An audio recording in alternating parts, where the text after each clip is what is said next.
part, une usine pilote des fabrications de batteries électriques sera basée à l'université de Lubumbashi. Une mission gouvernementale séjourne depuis cet après-midi pour se faire à Lubumbashi. Et puis avec le système RAM, quelques téléphones volés et retrouvés ont été restitués. Il faut donc dénoncer à la police judiciaire une fois que votre téléphone a été volé. C'est à suivre dans ce journal. Madame, Messieurs, bonsoir. Merci de nous choisir pour vous informer. La guerre en Ukraine a provoqué des mouvements des populations. Les étudiants congolais figurent parmi les personnes déplacées. Le chef de l'État s'est impliqué pour leur prise en charge à travers les représentations diplomatiques de la République démocratique du Congo. Félix Antoine Tshisekedi Tshilombo en a parlé avec un homme d'affaires congolais opérant en Ukraine. D'autres détails dans ce reportage. Quelques 1000 étudiants congolais en Ukraine sont sauvés de justesse. Serge Nyang, homme d'affaires congolais opérant en Ukraine, est venu à la rescousse de ces étudiants congolais en Ukraine où sévit la guerre depuis un moment.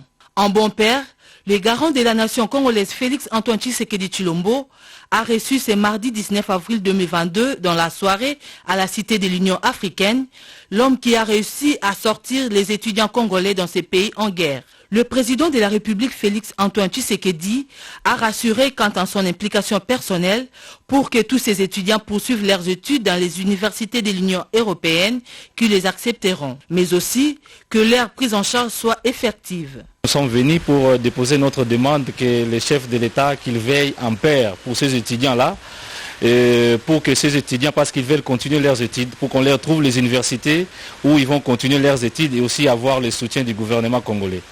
Et c'est une demande qui nous a été répondue positivement. Et le chef a dit qu'il va veiller à ce que ces étudiants-là puissent continuer leurs études, qu'ils continuent leurs études dans des universités qui sont prêtes à les recevoir.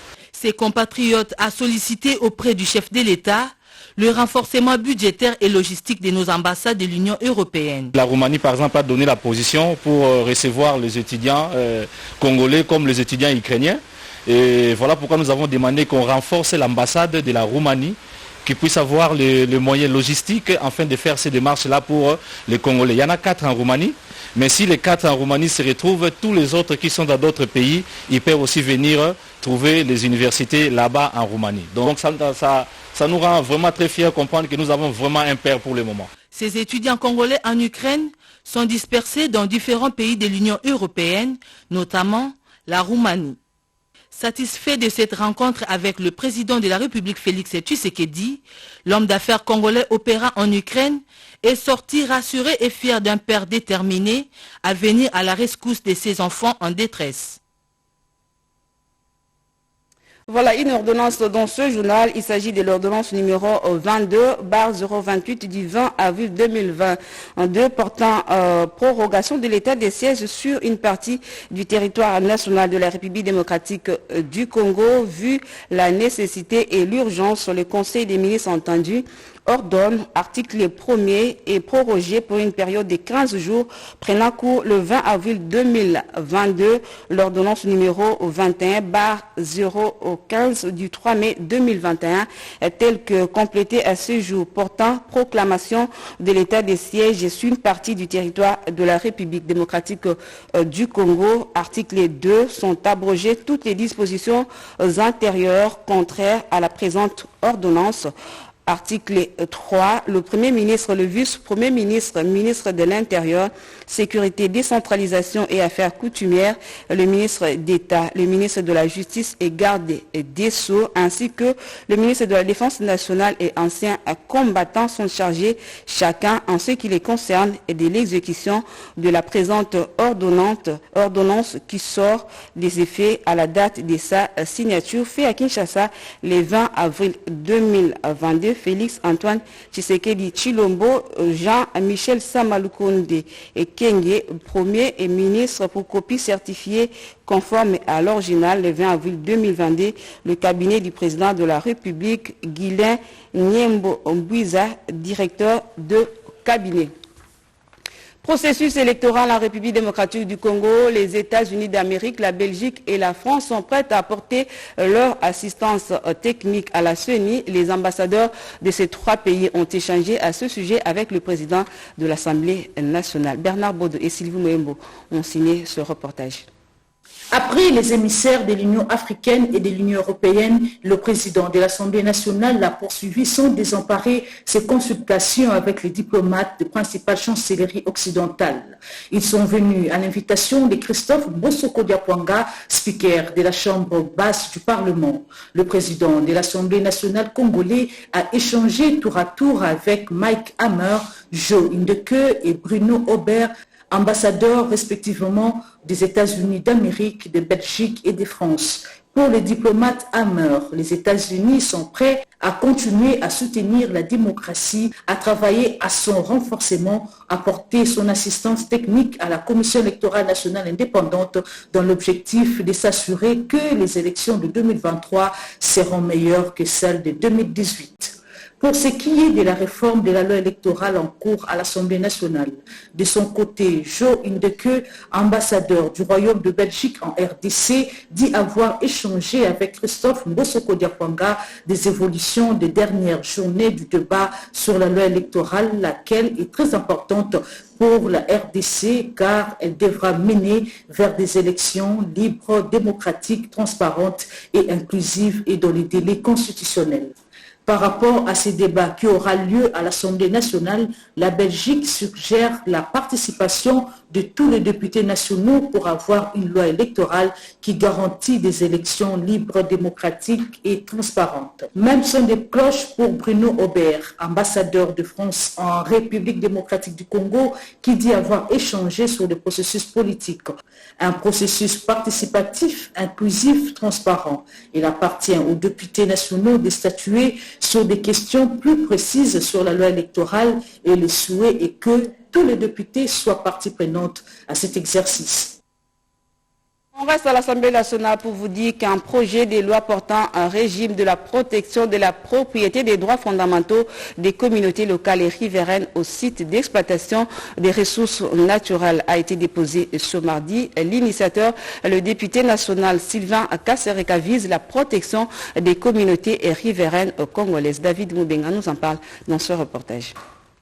La République démocratique du Congo, un pays qui regorge d'importantes ressources naturelles, ne dispose pas d'instruments juridiques qui puissent permettre à l'État congolais de sauvegarder les droits des communautés locales en cette matière. Pour pallier cette absence de normes de nature à protéger et à sauvegarder les droits liés à leurs terres, le député national Sylvain Kassereka Kalohali vient de faire une proposition de loi portant régime de la propriété des droits fondamentaux des communautés locales et riveraines au site d'exploitation des ressources naturelles et la prévention des abus des puissances économiques en République démocratique du Congo. L'élu de Lubero au Nord Kivu a déposé cette proposition de loi ce mardi 19 avril 2022 au bureau de l'Assemblée nationale. Cette proposition de loi a pour objet de promouvoir et sauvegarder les droits fondamentaux des communautés locales et riveraines aux ressources naturelles, notamment aux aires protégées et sites d'exploitation minière, pétrolière et forestière, et leur prévention contre les abus des puissances économiques. De reconnaître aux communautés locales et riveraines le droit de jouissance sur les ressources naturelles qui les environnent. Le gouvernement de la République est sur tous les fronts pour faire face aux effets néfastes de la guerre en Ukraine sur l'économie congolaise. Des mesures ont été prises lors de la réunion de conjoncture économique autour du Premier ministre pour juguler, entre autres, la hausse des prix des biens de grande consommation. Pati Tondon Kizunda nous en parle dans ce reportage. La guerre russo-ukrainienne, ces chocs se font ressentir au niveau international par la hausse des prix des produits pétroliers et céréaliers. La réunion de conjoncture économique qu'a présidé ce mercredi 20 avril 2022, le Premier ministre et chef du gouvernement, Jean-Michel Samalukonde Kyenge, s'est apaisanti sur les solutions à apporter pour épargner ces chocs à la population congolaise. Au cours de cette rencontre, le ministre des Finances a informé les gels de la taxe sur la valeur ajoutée sur certains produits de première nécessité. Notamment le ciment, les boîtes de conserve et beaucoup de produits de première nécessité pour la population de manière à contenir le mouvement des prix et à jouer vers la tendance à la baisse des prix.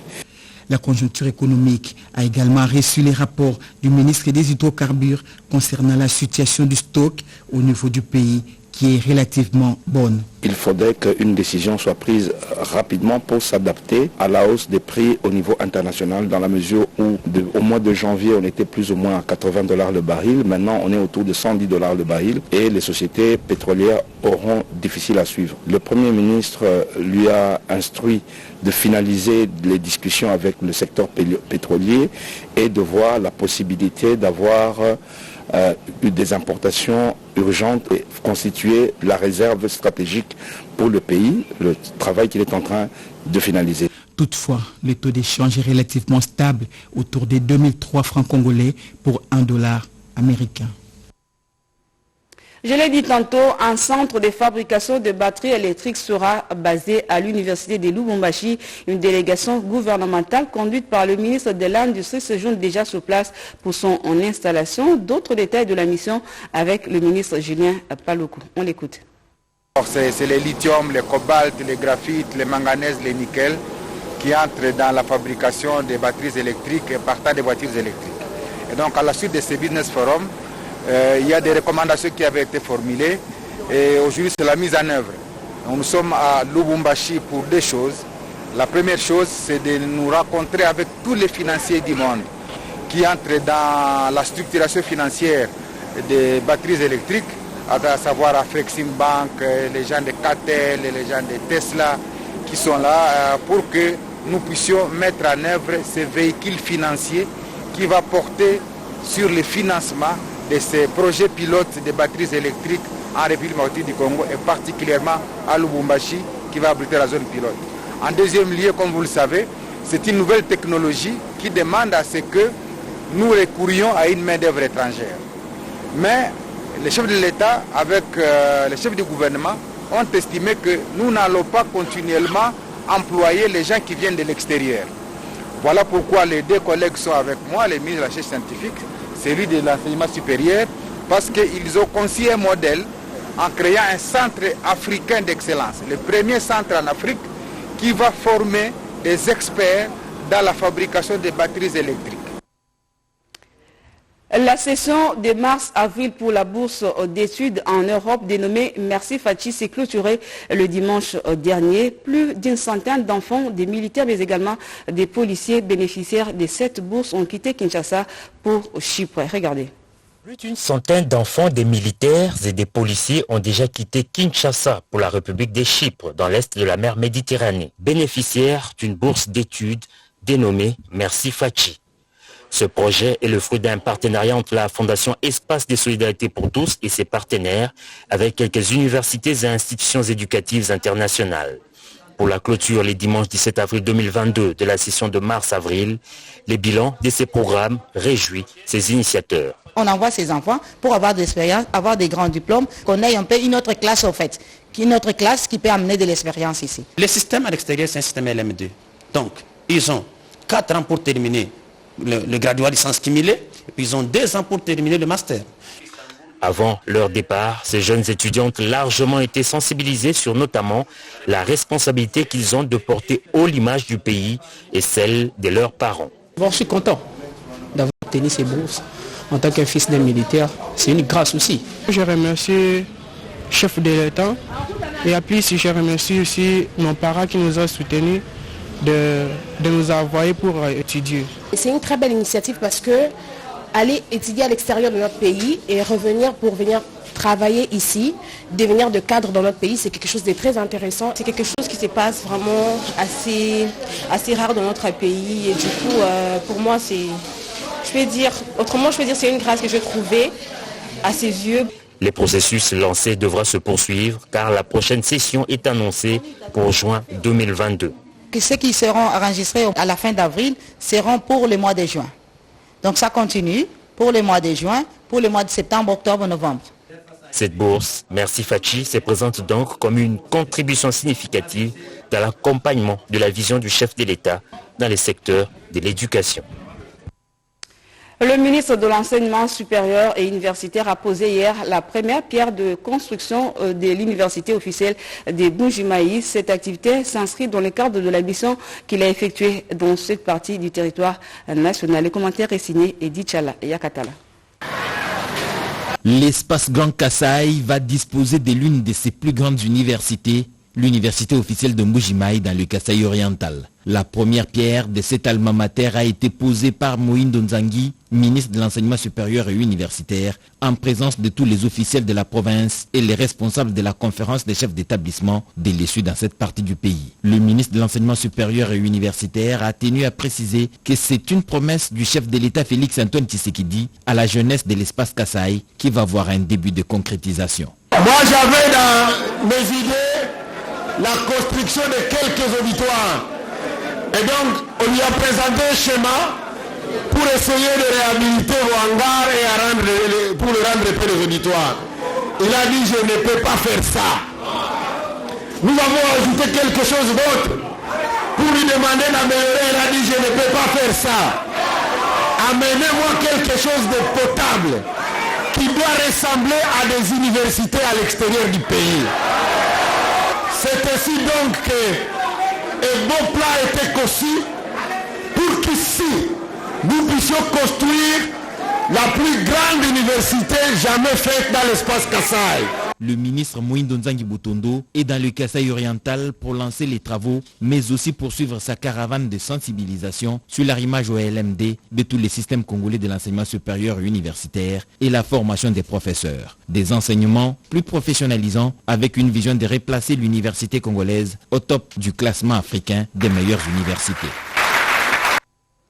Je l'ai dit également à l'ouverture de ce journal avec le système RAM. Si vous avez déjà perdu votre téléphone, il faut dénoncer à la police judiciaire. Une fois retrouvé, votre téléphone vous sera restitué. Hier mardi, la police judiciaire a procédé à la restitution des téléphones volés et retrouvés entre les mains des membres de la commission permanente des suivis des appareils mobiles en République démocratique du Congo. Nono Mansekou nous en parle dans ce reportage. La plainte des utilisateurs des téléphones mobiles à la police judiciaire suffit pour retrouver des appareils perdus ou volés. Une commission permanente de suivi des appareils mobiles en RDC, instituée depuis février au ministère des Pétentique, travaille d'arrache-pied pour décourager les vols des téléphones à travers les territoires nationaux. Une vingtaine d'appareils a été déjà restitués aux propriétaires depuis le lancement de cette commission ayant, entre autres, pour objectif d'assurer le suivi et l'évaluation des cas de vol et perte d'appareils et leur restitution aux propriétaires. La police judiciaire a procédé ce mardi 19 avril 2022 à la remise de 2 téléphones mobiles iPhone XR, 2 autres des marques Tecno 18i et un téléphone mobile Infinix Al Ultra aux heureux propriétaires qui n'ont pas tari d'éloge envers le gouvernement après avoir récupéré leurs biens auprès du colonel Jean-Romain Kalinga, membre de cette commission. Un ami m'a recommandé auprès d'un commissaire. Je n'y croyais pas franchement au début. Et beaucoup m'ont dissuadé, tu vas perdre ton argent inutilement. Quand j'avais déposé la plainte, c'était vers la fin du mois de janvier. Donc c'est après, je pense, un mois que j'ai eu la suite. S'il y a des services pareils, mis en place dans notre pays et qui donnent des résultats, on ne peut qu'encourager cela. La commission permanente de suivi et d'évaluation des appareils mobiles en RDC COPS-VAM regroupe en son sein les experts des Pétentique, de l'ARPTC, de la police judiciaire et du parquet. Elle appelle ainsi les victimes des vols ou des pertes d'appareils mobiles à les déclarer auprès de la coordination nationale de la police judiciaire ou au commissariat de la police nationale, moyennant sa carte d'identité valide. La RDC doit être dotée d'un satellite d'observatoire terrestre et renforcer les capacités des agents de l'observatoire volcanologique de Goma. Ce sujet et tant d'autres ont été évoqués au cours de la semaine de la technologie par le ministre de la Recherche scientifique, semaine qui s'est tenue hier mardi au musée national, nous dit Marie Calon dans ce reportage. La table ronde organisée par CIDEV autour du thème « Journalisme et vulgarisation des sciences spatiales en Afrique » avait comme invité du jour le ministre de la Recherche scientifique et innovation technologique, Maître José Mpanda Kabango, intervenait au cours de la semaine de la science et de la technologie. Devant un panel de chercheurs, élèves et autres scientifiques, le ministre Mpanda a donné des explications claires concernant différentes thématiques de son secteur. De prime abord, les échanges entre le ministre avec le collectif des journalistes de CIDEV ont porté sur le document de politique scientifique nationale. Les scientifiques congolais, les chercheurs congolais naviguaient sans repère. C'est un document de référence pour chercheurs congolais, accepté par l'UNESCO. S'en est suivi un échange en rapport avec la première conférence internationale sur la gestion des volcans du Virunga. Dans nos centres ainsi de recherche, dans nos secteurs, beaucoup d'effectifs. Et là, c'est mon troisième chemin de bataille. J'ai fait les documents de politique scientifique. On va se battre pour que les budgets soient conséquents. Mais ces budgets, quand on l'a, il faut les donner à qui? Il faut les donner à celui qui travaille. Les problèmes que nous avons, c'est nous politiciens, nous, dont moi-même, quand nous venons aux affaires, on prend les nièces, les neveux, les tantes, les partis politiques, tout ça, et on met dans les centres ainsi de recherche qui ne font rien du tout. La dotation de la RDC d'un satellite d'observation terrestre était la dernière étape de cet échange. Je me dis qu'il faut que la RDC puisse avoir un satellite d'observatoire de la Terre. Pour observer la Terre, pour arriver à donner un plus-value dans d'autres secteurs, principalement sécuritaire, principalement les mines.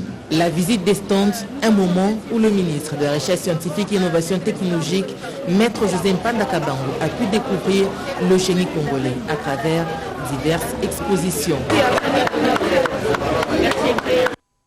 On va faire un tour en province. La Société congolaise des postes et télécommunications tient à redynamiser ses activités sur l'ensemble du territoire national. C'est ce qui justifie la présence du directeur général de cette entreprise dans la province de Lualaba. Regardez. Port national de Colosie, le directeur général de la Société congolaise de postes et télécommunications, Didier Mousseté, s'est rendu au siège provincial de cette société étatique. Conduit par le directeur provincial Pierrot Yav Chikumba, il a visité les travaux de réhabilitation des bureaux de la SCPT Lualaba, ainsi que la construction des infrastructures qui abriteront diverses activités commerciales dans le but de générer les recettes. Il a par la suite bénéficié de l'hospitalité du président de l'Assemblée provinciale du Lualaba, l'honorable Louis Kamonitumbu. Au-delà de la présentation des civils, Didier Mousseté a annoncé l'affectation dès la semaine prochaine de 5 chefs d'agence dans tous les 5 territoires du Lualaba, ainsi que l'opérationnalisation de la fibre optique. Je remercie l'honorable président de son accueil et puis en tout cas d'une manière générale nous sommes bien reçus dans la province du Lualaba et nous sommes venus pour 2 objectifs bien précis. C'est pour dans un premier temps emboîter le pas aux autorités au niveau national. Son Excellence Félix Antoine Tshisekedi Tshilombo qui a lancé des projets 145 territoires. Et nous avons maintenant affecté aussi des chefs d'agence dans les 5 territoires donc de Lualaba. Ils seront opérationnels déjà à partir de la semaine prochaine. Donc nous sommes très heureux. C'est ainsi que nous sommes venus partager cela avec l'honorable président. Deuxièmement, nous sommes aussi venus annoncer que la fibre optique de l'opérateur public, de la SCPT, de la Poste, est également dans la province. Donc à partir de la semaine prochaine, nous allons commencer à nous déployer maintenant pour offrir des services de ce qu'on appelle chez nous On by SCPT, c'est-à-dire la téléphonie, l'Internet et la télévision sur la fibre optique. Le DG de la SCPT s'est par après entretenu avec Madame le maire de la ville de Colosie avant de visiter les installations de la télécommunication. La République du Tanzanie a désormais un consulat général à Lubumbashi dans la province du Haut-Katanga. Il a été ouvert au cours d'une cérémonie coprésidée par le gouverneur de province et l'ambassadeur tanzanien en poste à Kinshasa, Didier Mumba, pour le reportage. En coupant ce ruban symbolique, le gouverneur Jacob Lakatwe vient d'ouvrir le consulat général de la République unie de Tanzanie à Lubumbashi. L'ambassadeur de ce pays, frère en poste à Kinshasa, Saïdi Djouma, tout comme le désormais consul général à Lubumbashi, Célestine Kakele, ont remercié les 2 chefs d'État de la RDC, Félix Tshisekedi et Samia Suluhu Hassan de Tanzanie, dont la parfaite collaboration a permis l'ouverture de cette représentation diplomatique qui va certainement renforcer les relations fraternelles entre les 2 peuples et faciliter les échanges commerciaux. Plusieurs opérateurs économiques du Haut-Katanga passent en effet par le port tanzanien de Dar es Salaam. Le consulat général aidera à recevoir et à traiter les plaintes des commerçants de la RDC qui font leurs affaires en Tanzanie afin de créer un environnement commercial plus favorable. Le gouverneur Jacques Kabila Kato a appelé les Tanzaniens vivant dans sa province à se sentir chez eux et à travailler en toute quiétude. Inakuwa vizuri kwani itatusaidia sisi wakazi wa Lubumbashi kufanya biashara na Tanzania. Kwa ile tunapikia asanti wa president de la République wote mbili wa Tanzania na wa République démocratique du Congo, na tunasema hii miji mbili iko en collaboration pour que endeshe biashara mbele. Une visite guidée a clôturé la manifestation avant que le gouverneur Kabila n'écrive quelques mots dans le livret d'or du consulat général de Tanzanie à Lubumbashi. Dans le Bazouélé, le gouverneur de province a procédé à l'inauguration de l'hôpital général de référence de Bambessa. D'autres détails dans ce reportage. Construite à l'époque coloniale, plus précisément en 1957, dans la cité de Bambessa, cette institution sanitaire, qui faisait jadis la fierté médicale de nos compatriotes, de l'ancienne province orientale, à savoir les centres de santé de référence de Bambessa, avait connu au fil du temps une usure criante, une détérioration exponentielle de ces bâtiments et de tous ces matériels médicaux.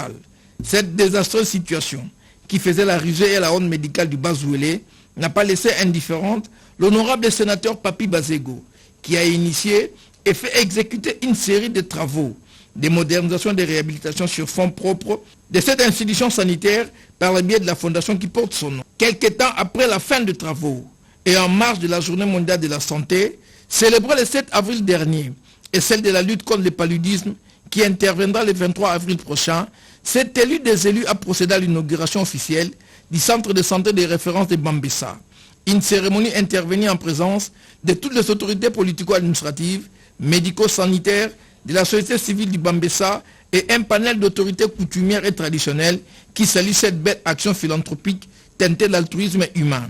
Nous ne sommes pas rassemblés ici pour vivre un discours politicien, mais vivre l'accomplissement d'un travail concret dans le domaine social et c'est à l'avantage